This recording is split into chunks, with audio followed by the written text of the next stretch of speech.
Hi, and welcome back to Taming the Perilous Skies, 100 Days to Launch. Today is 96 days to launch. And so what have I done today? Actually, quite a bit.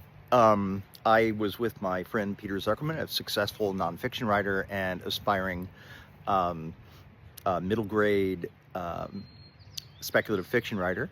I think I got that right. And so we both revised. I was revising chapter 46. I had gotten the big climactic scene, chapter 45, revised early this morning, and then this afternoon I revised chapter 46, which is sort of the aftermath of the crisis. And so those two chapters are very, very important. They were a bit of a hot mess. I think they're better.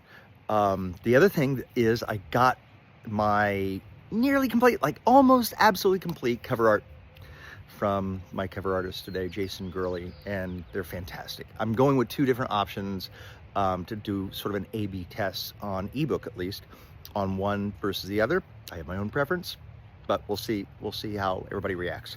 But this first week, we're dealing with motivations, influences, goals, fears. And yesterday we talked a little bit about high-level goal of what is it that you want your reader to take away. And for me, it was thinking broadly about the universe, asking big questions, being intrigued by what the implications are of this universe that we live in. But today, the goal topic is more precise, and that is looking at the specific metrics of what we as debut authors are really after. Now, that all is going to be driven by what your motivations are.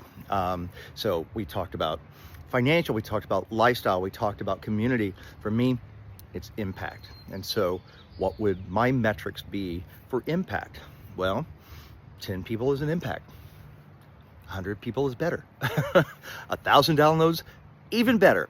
And so 1,000 downloads to me is a really good benchmark. Like, yeah, okay, people were intrigued enough, they got caught, and then from there, if the story takes them and it gets word of mouth, it gets good ratings, then that means that I've done a decent job. If not, okay, let that be as it may. And so for me, it's just the more, the better. It's a little bit like velocity versus acceleration. That, yeah, I wouldn't mind having a steady cadence of growth, but I'd love to see a bit of a hockey stick acceleration on the number of people that have been impacted by my story. So my metrics are all around exposure. So it's exposure to ebook, exposure to print, exposure to audio, of course, through Spoken, which we will cover in depth coming up in the weeks ahead, as well as the interactive and also the film portion of this little journey here, which is going to get super, super interesting. So metrics for me, it's about rate of growth, not just number of people. The more, the merrier. 1,000 ebook downloads, awesome. 500 audio streams, 1,000 audio streams, fantastic. And so those are the kinds of numbers that I'm working with. But again, it all depends on what your motivation is and what you're really after. So that's day 96. Tomorrow's Monday, and day 95. Talk then.